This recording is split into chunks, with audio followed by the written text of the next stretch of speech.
हाँ जी दोस्तों, राजस्थान के छठे चरण को आगे पढ़ेंगे और इसको देखिए। छठा चरण जिसका नाम था राजस्थान संघ, इसका समय 26 जनवरी 1950 को रखा गया। इसमें जो रियासतें थीं, संयुक्त राजस्थान, संयुक्त बृहद राजस्थान, संयुक्त बृहद राजस्थान के साथ सिरोही को प्लस सिरोही को मिलाया गया। इस प्रकार हम देखते हैं 19 रियासतें यहाँ पर पूर्ण हो जाती हैं। इसके बाद में हम आगे देखते हैं राजधानी जयपुर को बनाया गया था। राज्य प्रमुख सवाई मानसिंह द्वितीय को बनाया गया। महाराज प्रमुख का पद भोपाल सिंह मेवाड़ को दिया गया था। प्रधानमंत्री की बात करते हैं तो हीरालाल शास्त्री को प्रधानमंत्री बनाया गया था। ये जयपुर से थे। इस प्रकार हम ये देखते हैं कि ये यहाँ तक की जो प्रक्रिया है वो एक नॉर्मल प्रक्रिया है इस तरह। लेकिन हम इससे आगे जो देखते हैं प्रश्न, इससे आगे बढ़कर निकलते हैं। आजकल हमने देखा जो भी प्रश्न आए वो इनमें से नहीं पूछा गया।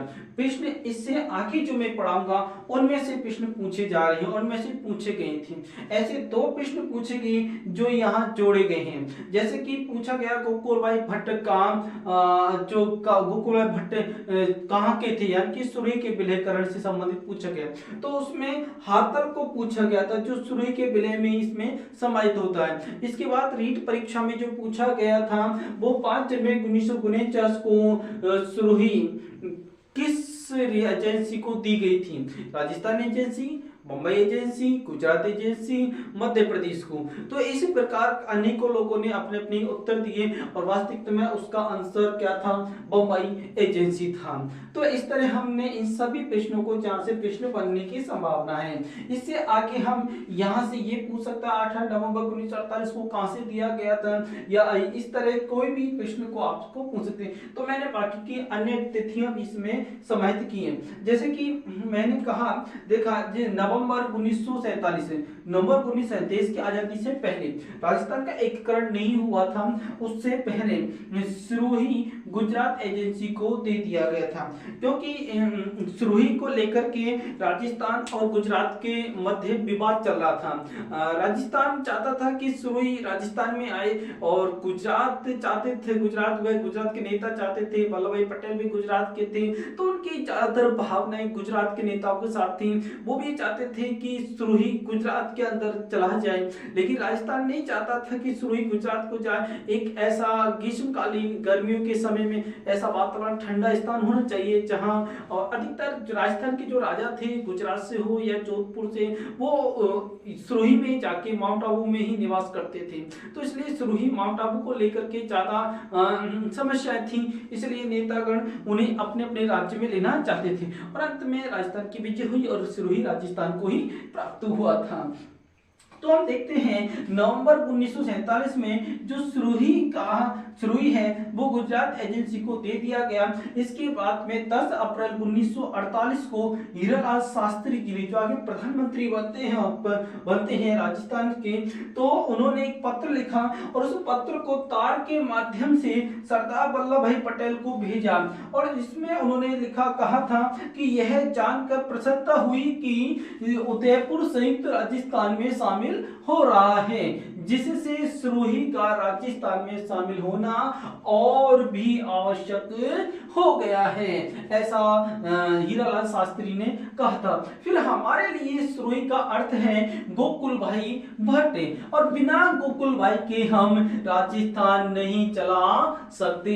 इस प्रकार के वक्तव्य हीरालाल शास्त्री जी ने सरदार पटेल को पत्र के माध्यम से भेजे थे कि उदयपुर, क्योंकि संयुक्त राजस्थान का जब निर्माण हुआ तो उसमें उदयपुर को पूर्व स्थान मिला गया, नाम संयुक्त राजस्थान दिया गया। तो उस समय जवाहरलाल नेहरू जी भी आए थे, तो उनसे भी राजस्थान के नेताओं ने चर्चा की थी और इन्होंने भी कहा कि जब उदयपुर राजस्थान में रहा तो उदयपुर के पास में सिरोही है, सिरोही उदयपुर से ज्यादा लगा हुआ है। अगर उदयपुर का राजस्थान में विलय है तो सिरोही भी राजस्थान में ही आना चाहिए। आगे हम चर्चा करते हैं 18 अप्रैल 1948 को, जब राजस्थान का पूरी राजस्थान में विलय हुआ, संयुक्त राजस्थान उसका नाम रखा गया था। तो इस संयुक्त राजस्थान के उद्घाटन के समय उद्घाटनकर्ता जवाहरलाल नेहरू थे और वो उदयपुर में आए थे। तीसरे चरण का उद्घाटन उदयपुर के अंतर्गत ही हुआ था।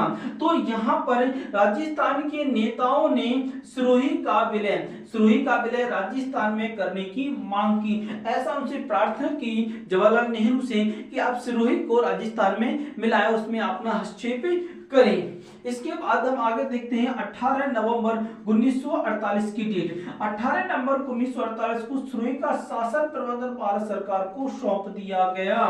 यानी कि हमने पढ़ा पहला नवंबर 1947 सिरोही किसमें था? गुजरात में। 10 अप्रैल को हीरालाल शास्त्री जी ने पत्र लिखा।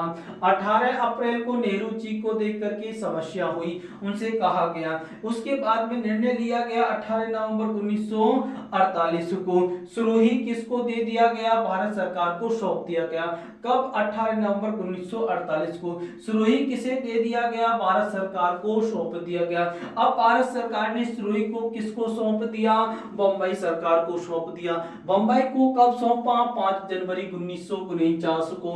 सिरोही का शासन प्रबंधन किसे दे दिया? भारत सरकार ने बंबई को सौंप दिया। उसका विरोध किया गया राजस्थान के नेताओं ने। उसके बाद 26 जनवरी 1950 को जो हीरालाल शास्त्री जी ने अपने पत्र में कहा कि बिना गोकुल भाई के हम राजस्थान नहीं चला सकते, उस स्थिति को 26 जनवरी 1950 को सरदार वल्लभ भाई पटेल ने कर दिया। क्योंकि सरदार वल्लभ भाई पटेल बड़े चालाक व्यक्ति थे। उन्होंने देखा कि इन्हें तो सिरोही और गोकुल भाई भट्ट चाहिए, इसलिए उन्होंने सिरोही का विभाजन कर दिया। कब कर दिया? 26 जनवरी 1950 में। सिरोही को 2 भागों में बांट दिया। उसका जो क्रीम महत्वपूर्ण हिस्सा था, कहते मक्खन अच्छे स्थान माउंट आबू और तेलवाड़ा किसको दे दिया? बंबई को दे दिया। चाहते थे उन्होंने, और कहा कि भाई देखिए शेष सिरोही ले लीजिए और साथ में हाथलगाम जो गोकुल भाई भट्ट का है, साथ में गोकुल भाई भट्ट को भी आप राजस्थान में मिला लीजिए और अपने कार्य को पूरा कर लीजिए। तो ये राजस्थान को दे दिया गया। अब इससे क्या हुआ? जनता भड़क गई। जनता ने आंदोलन करने प्रारंभ कर दिए और उस आंदोलन का नेतृत्व किया बलवंत सिंह मेहता व गोकुल भाई भट्ट ने किया था। उन्होंने कहा कि ऐसा नहीं हो सकता कि सिरोही का कुछ हिस्सा जो महत्वपूर्ण हिस्सा है माउंट आबू जो बिल्कुल ठंडा प्रदेश होता है गर्मियों में, और देलवाड़ा जो तीर्थ स्थल है, इनको आप बंबई को दे दें, यही तो चाहिए थे। तो इसको विवाद हुआ और उसको 7वें चरण में राजस्थान के अंत में जोड़ दिया गया, जिसका नेतृत्व गोकुल भाई भट्ट व बलवंत सिंह मेहता ने इस आंदोलन का नेतृत्व किया। और इस तरह हम देखते हैं छठा चरण हमारा पूर्ण होता है।